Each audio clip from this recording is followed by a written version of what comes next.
New tonight, there is a new psychedelic revolution that is sweeping the country that has nothing at all to do with just getting high. New research is coming out each year showing that certain hallucinogenic drugs can help treat some very serious substance abuse and mental health disorders. Griffin Rushton learned there's a growing movement to make those therapeutic treatments easier to access right here in our state, Griffin.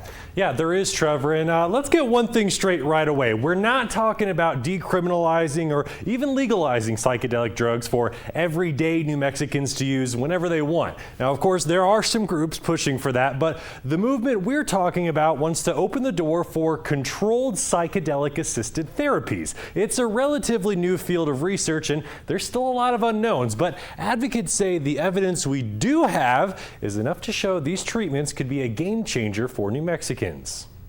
A lot of times you'll hear people say that using a psychedelic medicine a few times is the equivalent of years of psychotherapy and medication that they might be taking otherwise. Magic mushrooms, MDMA, ketamine. You've probably heard of these drugs before and think of euphoric scenes like this. But for psychotherapy advocates Marisa Baca and Jeffrey Holland, they're the keys to a therapeutic revolution. It's been over a couple decades that we've seen any really profound innovations as far as, psychiatry.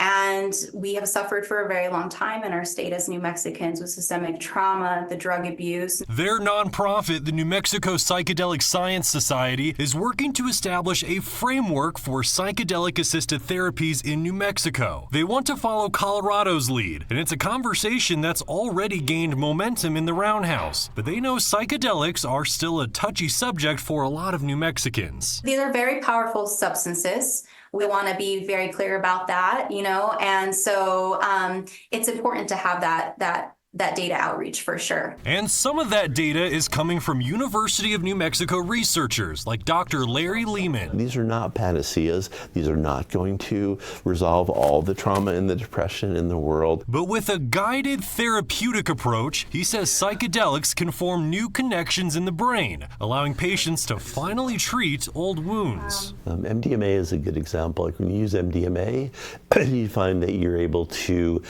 process trauma that normally is not bearable. It's like it gets triggered, people go into a panic attack, and so they can process the trauma. Lehman is currently studying how certain psychedelic drugs impact patients suffering from PTSD, postpartum depression, and opioid addiction. And a previous UNM study already showed psychedelics can significantly impact alcoholism. We're trying to address some of the most serious health and mental health problems in the country that are having significant effects on us. But he'll be the first to tell you more research is needed, and it's coming. Psychotherapy advocates say that'll be crucial for convincing state lawmakers and New Mexicans to get on board. But they also say this isn't a race to the finish line. It's very important that we do this right, that we are making sure that we collect the data and that this is going to be helpful for our people.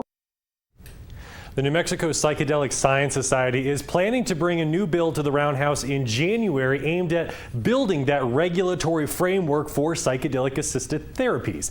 Just allowing the treatment is going to be one hurdle, but they say accessibility and affordability will also be major factors that need to be thoroughly discussed. Trevor?